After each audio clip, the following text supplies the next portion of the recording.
видео келді. Қоймай жатыр ғой ақыры. Ол мен жай жаба салайық дедім. Bir видео келді. Bir мен өзім жақтырмайтын адам бар, короче, өз өмірде жақтырмайтын адам болды. Сонымен бірге қонақ үйде билеп атқан. Өз ана баланың өзі андай адамда хайп. Ертең тағы біз бауырсақ. Қатысушылар 2 күн қатарынан тоятын болдыңыздар. Түскі асты осы жерден ішеміз.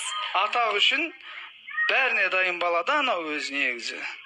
Сол кісімен бірге шолпан жүр. Негізі ол видеоға да мен мән бермейтін едім. Просто екеуміз бөлек адамбыз деп жатырмын ғой. Оны өзіне де түсіндірдім. Маған да екеуміз